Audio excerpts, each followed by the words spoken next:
Bienvenue au Paradis de Lens, charmante résidence de tourisme à Rivière-Pilote en Martinique. Située sur la route des plus belles plages du Sud et offrant une vue imprenable sur la mer des Caraïbes. Dans un cadre agréable et ventilé, appartements, studios et bungalows climatisés et équipés de tout confort vous sont proposés à 100 mètres de la superbe plage Lens-Figuier. Le Paradis de Lens vous offre un séjour inoubliable, inondé de soleil et de sa piscine surplombant la mer. Renseignements au 0596 62 90 60. Laissez-vous envoûter par ce savant mélange de nuances bleutées, bercé par le doux souffle des alizés. Martinique Actualité. Alors, Monsieur Salibert, Monsieur le Président, alors 2 mots sur ce congrès qui devait durer 2 jours et qui a été beaucoup plus vite que prévu. Alors, vraiment, pour moi, ça a été une excellente journée. On le dit, c'est vrai que nous avons passé un moment historique, je le dis sans forfaiture, où l'ensemble des élus martiniquais ont voulu se retrouver pour discuter d'une situation vraiment qui nous préoccupe tous au plus haut niveau. Nous avions prévu un ordre du jour avec 4 points.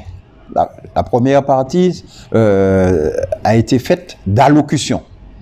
Alors nous avons reçu, elle a été ouverte par moi-même évidemment, mais nous avons surtout eu l'allocution du président Lise, qui vraiment a été très appréciée, parce qu'il est quand même en quelque part à l'origine du congrès, puisque le congrès fait suite finalement au rapport Lista-Maya. Ça a été une ouverture du rapport Lista-Maya pour la création du congrès. Et lequel premier congrès dans sa forme ancienne, c'est-à-dire on a parlé du congrès des élus départementaux et régionaux. Ce congrès a commencé depuis le 12 juin 2001 et puis il s'est terminé, on le sait, avec la création de la CTM. Aujourd'hui, c'est la première fois dans sa nouvelle configuration, c'est-à-dire au niveau de la CTM, qu'il y a eu un congrès des élus de la Martinique. La journée a été riche vraiment en idées, en apports, en thématiques, en méthodologie, et nous sommes allés jusqu'à la fin, c'est-à-dire jusqu'au délai. Quels sont les délais que nous nous sommes fixés pour pouvoir rendre quelque chose au gouvernement français? Sur la première partie de la méthodologie, on est allé effectivement très rapidement parce que la méthodologie, c'est comment vote-t-on, qui assure l'organisation, qui s'occupe de quoi. Donc ça, comment se déroulent les assemblées, comment on va voter. Bon, cette première partie est allée assez rapidement et nous sommes même il y a eu quelques petits tiraillements sur, en particulier les débats en particulier, mais nous nous sommes tous mis d'accord sur la méthodologie que nous allions appliquer pour ce congrès.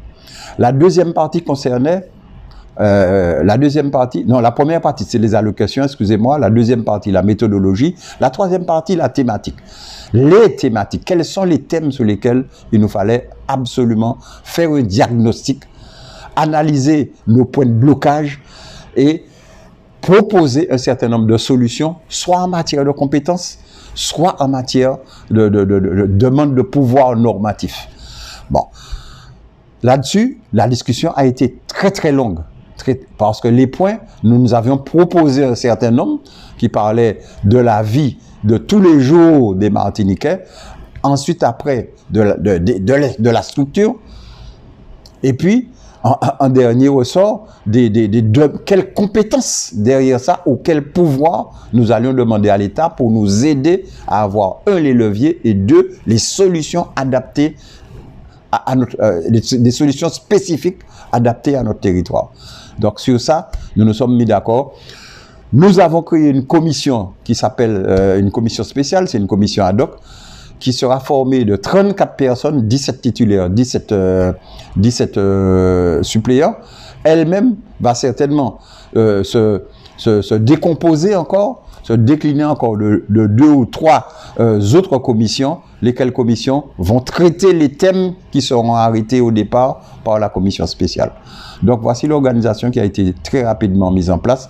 Les élus ont voulu qu'on aille vite, qu'on ne s'attarde pas sur les détails, parce qu'il nous faut commencer à travailler pour résoudre le plus rapidement possible les problèmes qui nous sont aujourd'hui, qui nous sont imposées aujourd'hui, les difficultés que nous rencontrons pour satisfaire les besoins de notre population. Monsieur le Président, est-ce à dire que la collectivité territoriale de Martinique et l'Assemblée de Martinique travaillent main dans la main et ce qui permet d'aller beaucoup plus vite? Là, le Congrès n'est pas seulement formé de la CTM. Dans le Congrès, j'ai oublié de vous dire qu'il y a l'Assemblée de la Martinique avec votre serviteur et ses conseillers, l'exécutif avec le président de l'exécutif, M. Serge Letchimy, et ses conseillers, les maires, l'ensemble des maires de la Martinique qui ne font pas partie de l'Assemblée, et les parlementaires, les 6 parlementaires, donc les 4 députés et les 2 sénateurs.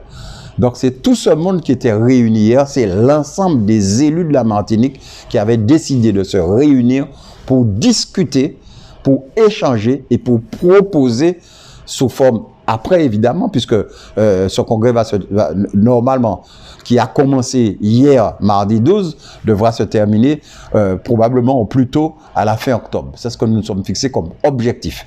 Il va sans dire que si on a besoin de quelques jours, quelques semaines supplémentaires ou d'un mois supplémentaire, on le fera. L'essentiel, c'est que nous ayons des solutions qui soient proposées, qui soient suffisamment claires et en termes de revendications surtout auprès de l'État français pour que nous ayons les leviers de notre développement. Oui, l'objectif de toutes les façons, nous faisons face, vous le savez, à un certain nombre de crises qui sont de plus en plus violentes. Et nous nous trouvons dans l'exercice de notre responsabilité, nous nous trouvons devant un certain nombre de points de blocage. Que ce soit au niveau de l'éducation, vous avez tous entendu parler du départ des néo-titulaires sur la métropole, que nous ne pouvons pas accepter dans un pays avec un déclin démographique important. Les programmes scolaires, il est temps que nous ayons nous-mêmes une vue sur les programmes que nous allons faire appliquer dans notre département. Je parle par exemple tout simplement on parle du bilinguisme, du trilinguisme. Ça n'est pas normal que nous soyons entourés d'îles anglophones et à côté de nous, Porto Rico, Cuba, avec qui nous avons des relations. Ça n'est pas normal de prétendre à un éventuel développement de la coopération de la Caraïbe si nos enfants d'ores et déjà n'apprennent pas à parler anglais et espagnol. Ce sont des cas. La santé, nous venons de sortir d'une difficulté. La santé, il faut absolument que l'État accepte de partager cette responsabilité avec nous. Donc ce sont des points de revendication. Je voulais vous poser comme question, est-ce que dans le domaine de la santé fait partie de vos revendications? Absolument, absolument. Nous avons vu le fait de ne pas toujours nous écouter là où ça nous a entraînés pendant les mois de novembre et décembre. Donc, il faut que nous ayons une co-responsabilité avec. Je parle vraiment une co-responsabilité. Mais derrière tout ça, il y a tellement de domaines. Le domaine agricole, si nous voulons aller vers l'autonomie agricole, comment ne pas redonner des terres aux agriculteurs? Comment conserver toujours en terres boisées protégées des terres qui pourraient être mises à disposition des agriculteurs pour nourrir notre population? Par exemple, comment se fait-il sur l'aménagement du territoire que les maires n'aient pas de droit décisionnel sur le plan local d'urbanisme? Et si jamais la CDPNAF, c'est-à-dire les services de l'État, entre autres, vous donne un avis négatif, c'est vous qui devez refaire votre plan d'urbanisme. Or, c'est vous qui connaissez là où il faut aménager, c'est vous qui connaissez votre territoire. Donc, toute une série de choses pour vous dire qu'il est urgent qu'on se mette au travail ensemble et qu'on présente ensemble avec notre population aussi. C'est très important, c'est une obligation, ça n'est pas une option, c'est une obligation, la consultation de la population, c'est une obligation, je le répète encore une fois. Donc ça n'est pas, il faut très rapidement que nous puissions présenter quelque chose de commun pour résoudre les problèmes martiniquais par les Martiniquais eux-mêmes. Outremernews.fr, le site de l'actualité Outre-mer, 24 heures sur 24 et 7 jours sur 7. Retrouvez la chaîne Outremer News sur YouTube.